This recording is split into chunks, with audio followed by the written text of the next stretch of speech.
시장님이 만들으셨다. 그러나 나는 거기에 대해서 알고 있었기 때문에 그렇다고 뭐 이 시장님을 만나러 가서 만날 수도 없는 거고 오늘 이렇게 참 대통령을 나가시다 보니까 나는 이런 우리 안상수 후보님 같은 분이 우리나라에 정말 대통령이 될 출마할 자격이 아주 완벽하게 갖췄다고 나는 생각합니다. 그래서 저는 이와 같은 저의 정책은 시대적으로 욕을 먹었지만 반드시 지금 우리 국민이 이 정책을 여러분에게 필요한 정책이다. 그래서 저는 만약에 대통령이 된다면 2개월 이내에 헌법 76조 1항에 대통령 긴급 재정 명령권을 가지고 국회 동의 없이도 여러분한테 1억씩을 2달 안에 전부 지급을 완료하겠다는 거예요. 대통령이 청와대 결재 제1호로 대통령 긴급 재정 명령권을 발동하고 그 결재에 사인을 함으로써 여러분들은 국가가 채권이 정확하게 2천조짜리 채권을 끊어서 정부가 보증하고 한국은행에서 시중에 그 돈을 풀어서 전체 18세 이상 성인들에게 100% 지급하는데 중산층까지만 지급하겠다는 거예요. 1차 상류층은 그 다음 지급하게 되는데 2달 안에 중산층까지 지급을 완료하겠다는 겁니다. 그리고 나서 긴급 재정 명령권 76조 2항을 긴급 명령권을 가지고 국민들한테 매월 150만 원씩 국민 배당금을 줘야 되는데 국회에서 통과가 안 됩니다. 5년도 더 걸립니다. 아마 10년 가도 안 될 거예요. 그러니까 저는 국회의원이 없으니까 바로 그 역시 긴급 재정 명령권으로 일단 경제기업령입니다. 경제기업령이 발동됩니다. 국민 투표를 해요. 국민들이 하자. 1억 받았으니까 150만 원 그것도 매달 준다니까 그것도 받 90% 이상 찬성이 나오면 국민 투표할 필요가 없어요. 그래서 국회에 통과하지 아니하고 국민 투표로서 여론조사로서 투표비를 절약하겠다. 1조 원 정도 들어가는 투표비를 절약하는 게 어떠냐. 국민들이 동의하면 그대로 여론조사에서 바로 국민배당금을 통과시키겠다.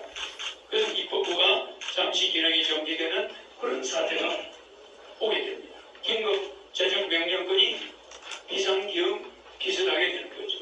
이렇게 해서 국회의원 없이도 해낼 수가 있다. 그런 뜻이 있기 때문에 의원이 없는데 어떻게 할 수 있느냐. 의원이 있는 당에서는 하기가 어렵습니다. 국회의원들 보고 벌금 받지 마라. 보좌관 뭐 없애라. 국회의원들 보고 100명을 줄이자. 누가 그걸 해주겠어요. 국민들한테 세금을 한 푼도 더 받지 않고 세금을 절약해서 70% 절약해서 국민들한테 매월 150만 원씩 돌려주겠다. 그리고 국회의원들이 하겠습니까? 기성정치인들은 안 합니다. 가장 자유로운 사람이 전하는 거예요. 그래서 우리 한상수 우리 후보님이 저와 이렇게 만났습니다만은 그래도 그 당과는 의견이 다르지만 상당히 제 공약과 저희 미래에 대해서 예감을 가지고 계신 분이 아니냐. 대기업에 들어가서 대기업에 그래도 CEO로서 대표이사를 가지고 올라가시고 그걸 인정받아서 정부에서 국회의원으로 나가라.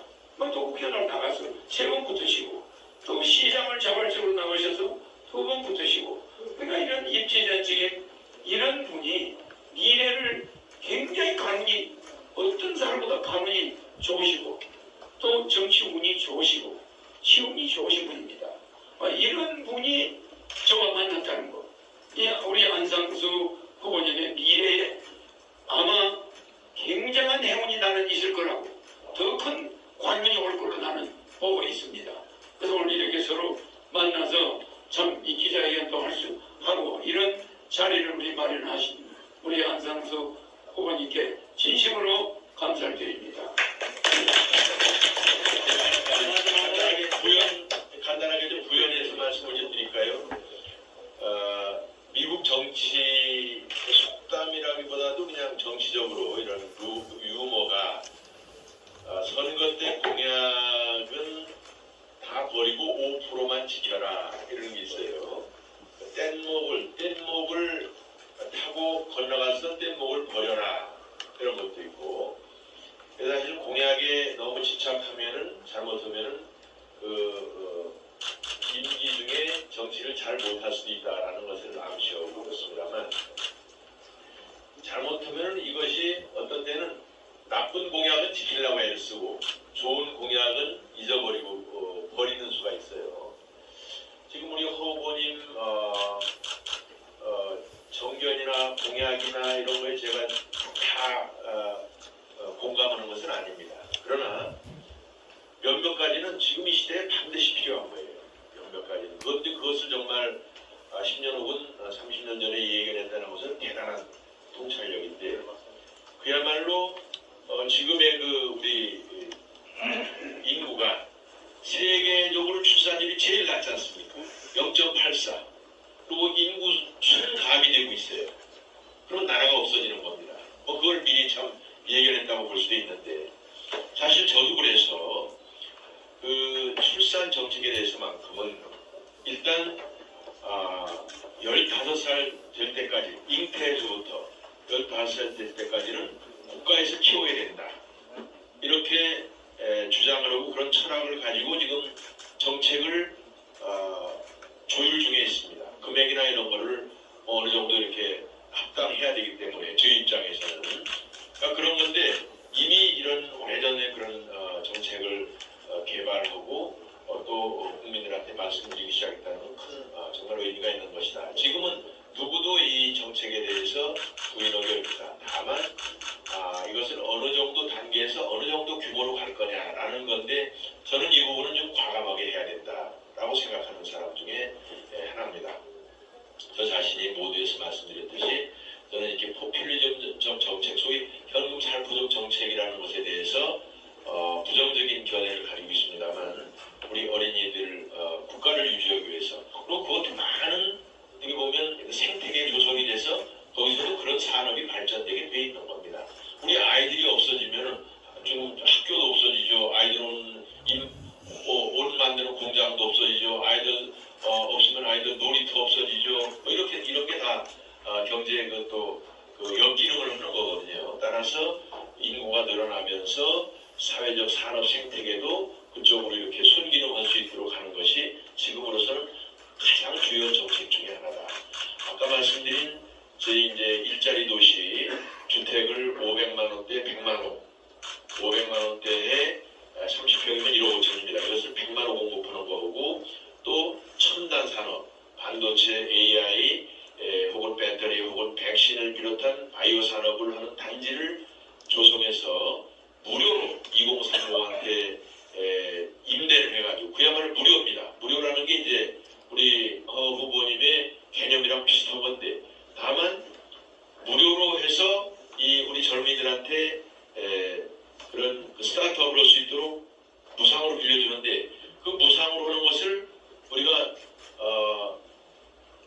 잘 이렇게 비즈니스 모델을 만들어 설 수 있다는 것이 중요합니다. 무료라는 게, 세상에 무료라는 게 있을 수가 없죠. 다만 돈이 이 대도시 주변에 있는 유휴농지가 가격이 싸기 때문에 그 중에 3분의 1은 대지로 분양을 하고, 그 분양된 대금으로 산업단지를 공짜로 우리가 기반 조성이 가능하기 때문에 그것을 무료로 준다는 겁니다. 어디야? 무료로 하늘에서 돈이 떨어져서 조성하는 건 아니죠. 그러니까 이런 경영 기법, 행정의 노하우가 있어야 된다는 것을 말씀드리는 거고, 그러면서도 이제 아까 이런 아이들 출산 문제에 대해서는 국가 예산도 과감하게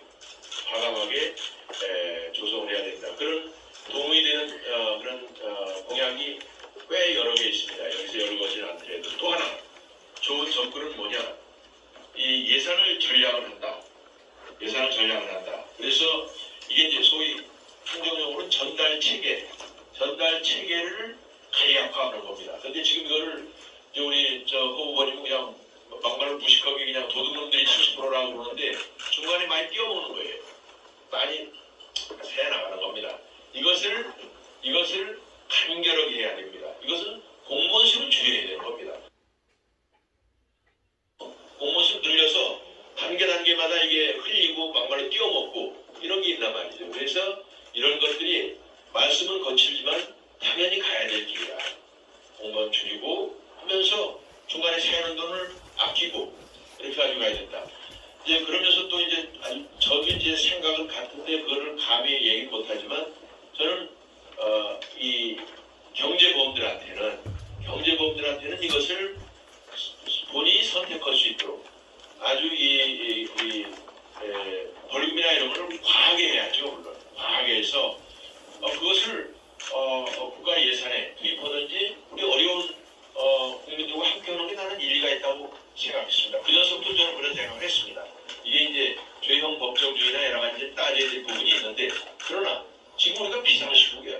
굶어 죽는 겁니다. 지금 우리 코로나 때문에 어떻게 돼 있습니까? 지금 코로나로 죽기 전에 굶어 죽겠다는 거 아니에요. 그러니까 이런 것을 그 유연성 있게 하는 행정으로 본다면 얼마든지 취택이 가능한데 사실 후보님도 그걸 오래전서부터 그거를 주장도 하고 지금까지도 그거를 아주 세밀하게 어떤 부분을 관철시키려고 하는 노력에 대해서 일정 부분 이런 국민들도 굉장히 감사를 해야 될 일이다. 저는 그렇게 생각합니다.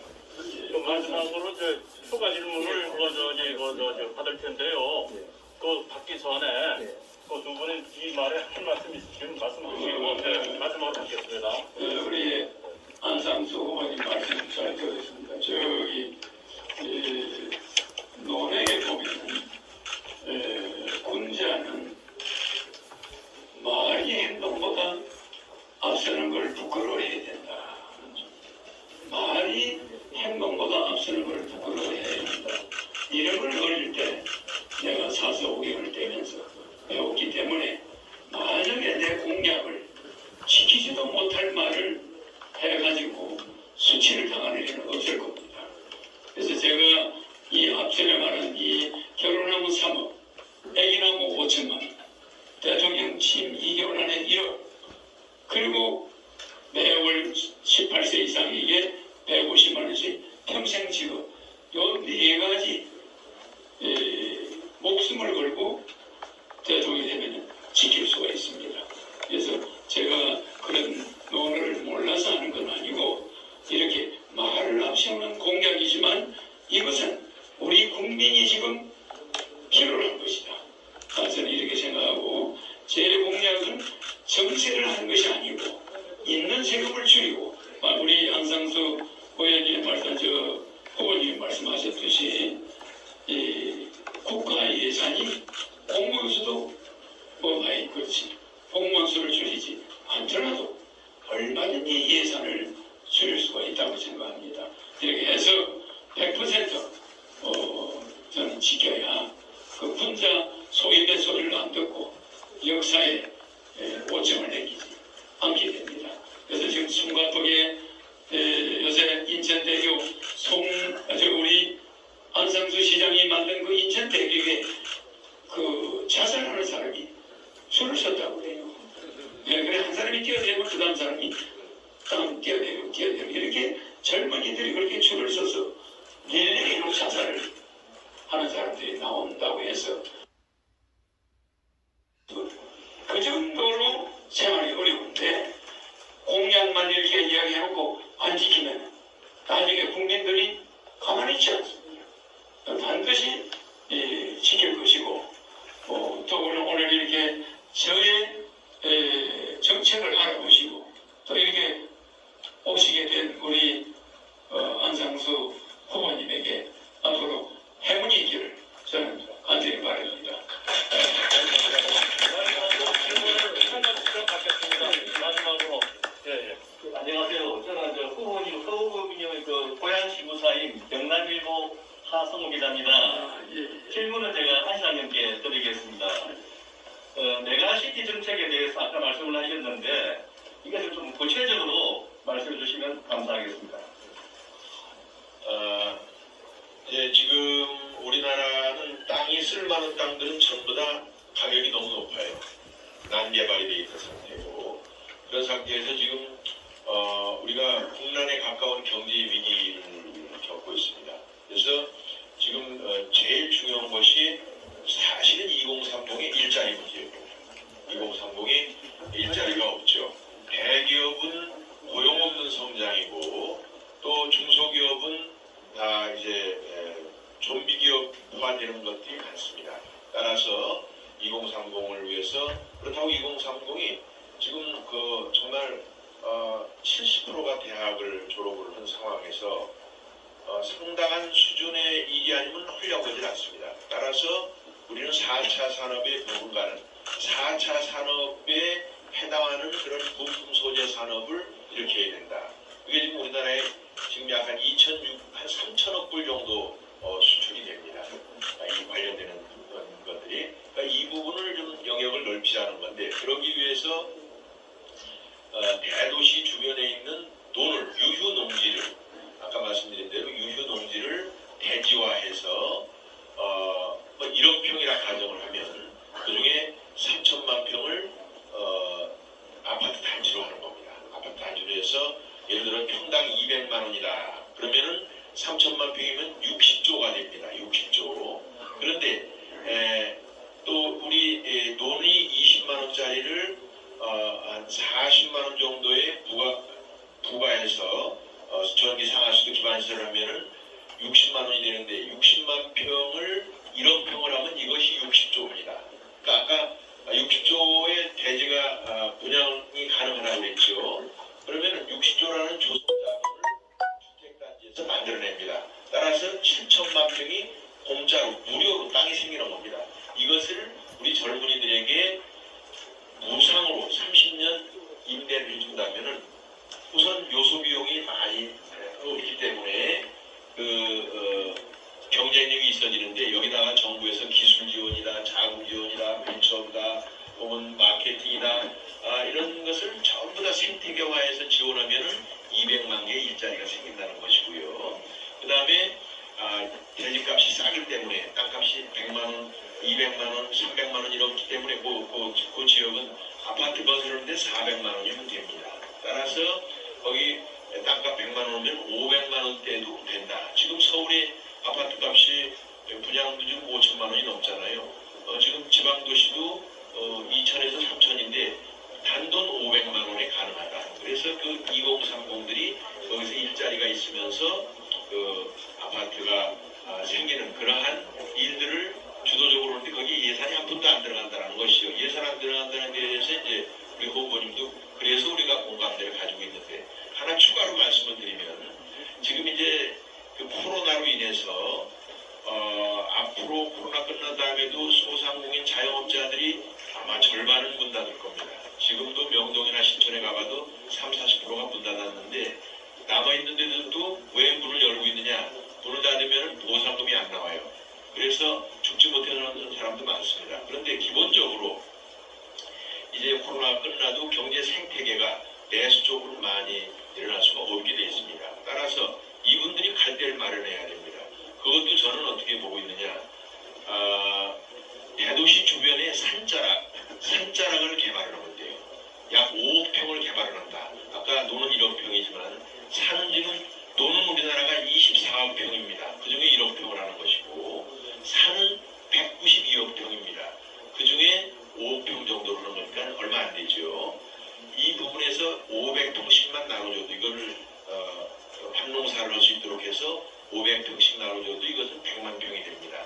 100만 호가 되는 거죠. 그러면 그 사람, 우리 정말 완전히 망해서 오갈 데 없는 분들이 가서 스마트 농업을 하도록 하는 겁니다. 스마트 농업을 하면서 집은 집대로 한 20-30평짜리 전원주택을 건설해서 하면 서울에서 또 이주가 가능하죠. 대도시에서. 그래서 아까 말씀드린 이런 스마트 메가시티에서 100만 호, 또 우리 이런 영농 단지에서 100만 원에서 200만 원만 만약에 지방에다 대도시 주변에다 하게 되면 자연히 집값도 떨어진다. 정상화가 되죠. 뭐 떨어진다는 것보다 가수요가 줄어드니까 그러한 말씀이고, 또 이것을 건설하는 수많은 건설공사가 생기게 됩니다. 스마트 시티하고 또 이런 그 영농 단지를 만드는데, 그렇게 되면은 또 역시 직장을 잃거나 가게 문을 닫은 그런 자영업자들이 가서 일당을 받고 이럴 수가 있는 겁니다.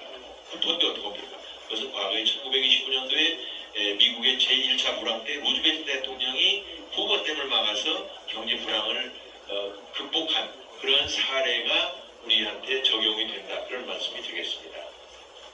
장관입니다만 이렇게 길어서 국민들이 저는 짧게 못해요.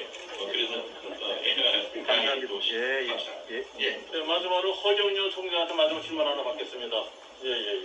한국 무정방송 TV뉴스 최채근 기자입니다. 아까 허경영 후보님께서 대통령 재정과 관련해서 말씀하셨는데요. 그 법안에 대해서 좀 구체적으로 좀 더 말씀해 주시죠. 헌법 76조 1항의 긴급 재정 명령권은 이승만 대통령이 15번을 했어요. 6.25 전쟁 때문에 박정희 대통령이 9번을 했습니다. 그 중에 사채 동결이 있습니다. 박정희 대통령이 우리 국민들이 이렇게 맨날 돈 있는 사람한테 시달려가지고 농사지어서 뭐 이래봐야 그거 갚느라고 정신을 못 차리니까 모든 국민의 사채를 동결해버리고 국가가 떠나갔어요. 이번에 제가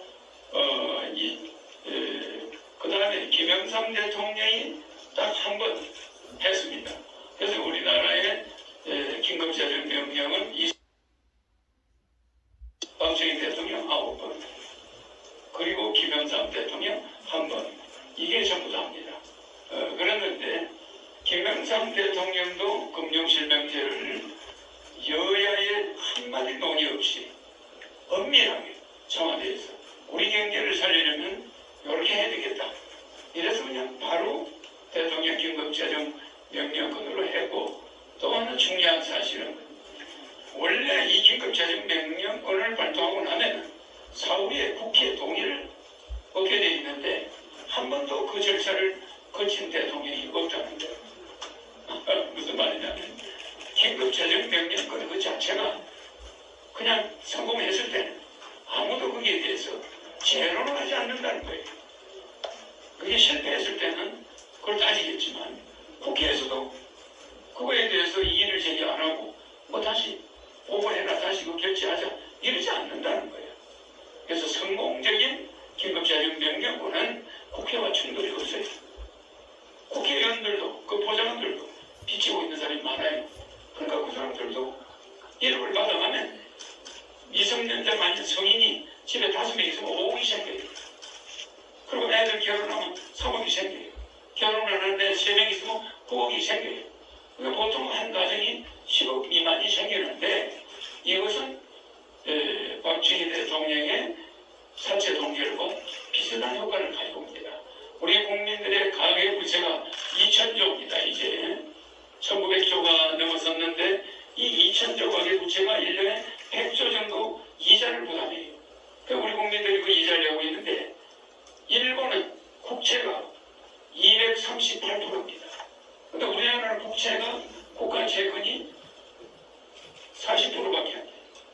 그럼 우리는 공무원들이 국채를 늘리지 않는 것을 자기들이 체면을 키우느라고 이자를 부담하는 민간인들 2,000조의 사채에 시달려 가계부채. 그러니까 내가 정확하게 2,000조를 발행하면 국채 비율이 100% 올라갑니다. 100%. 우리 GDP 2,000조이기 때문에 100% 올라가니까 140%가 돼요. 그러면 일본보다 그래도 100%가 적어요. 네. 그러면 미국 수준과 중국 수준이 되는 거예요. 그래도 그 대신에 일본은 가계부채가 50%, 58% 얼마 안 됩니다. 근데 우리는 가계부채가 100%고 국가는 빚이 없어요. 네. 그러니까 우리는 단기 매체가 지금 빨리 갚아야 되는 단기 매체가 1,600조예요.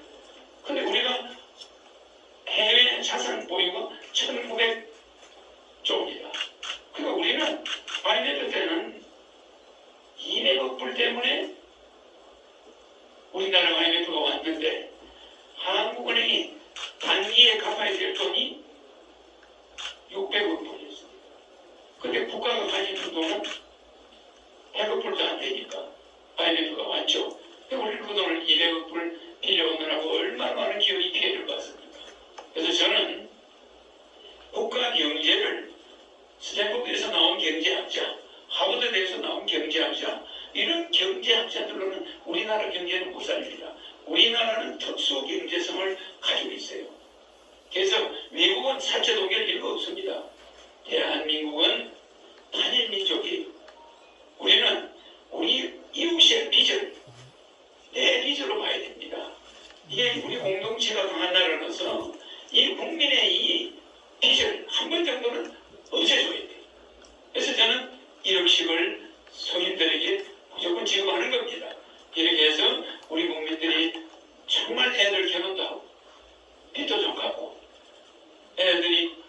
무슨 코인이다 뭐다 해서 청년들이 대학 등록금 학자금 이자도 못 내고 원금도 못 갚고 전부 신불자가 젊은이 위주로 신불자가 생겨 있어요. 이거 굉장히 중대한 일입니다. 그래서 저는 이런 국가긴급재정명령권과 비상기업에 준하는 긴급 경제명령을 헌법 76조 2항 이 1항과 2항을 가지고 대한민국을 아주 살기 좋은 그 은행에 대한 이자를 국채는 이자가 안 나가니까 140%가 되더라도 아무 문제가 없어요. 대통령이 청와대에서 채권에 사인하면 됩니다. 2000조 발행 사인하면 이자 안 나갑니다. 장부상으로만 한국은행에서 현금화하지만은 국가가 보증을 서고 한국은행에서 돈을 발행하지만 실제 그 돈은 다시 은행으로 많이 흡수돼요. 가계부채가 안 나가고 이자 나가를 갚아버리니까 가계부채를 갚아주니까 결국은 시중에 유통되는 돈은 거의 없어요. 인플레 안 생깁니다. 물가는 올라가고 돈의 가치는 내려가는 이런 현상은 오지 않습니다. 지금은 우리 이 현 경제는 정말로 제가 국가 1억씩 주고 국민 배당금을 줄 경우에는 우리는 디플레이션 아주 살기 좋은 국가 그런 국가로 들어서게 된다고 저는 보고 있습니다. 오늘 이렇게 안상수 후보님하고 뭐 이런 저희가 이 어떤 정책에 대해서 공감을 하는 바가 있다는 것은 대단한 이 우리나라에 아주 희망이 보인다고 나는 생각합니다.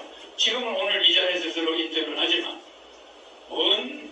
머지않은 장래에 이것이 우리 국민들이 우리가 송도와 인천대교와 또 우리 안상수 시장님은 인천에서 중국까지도 나중에 다리를 인천대교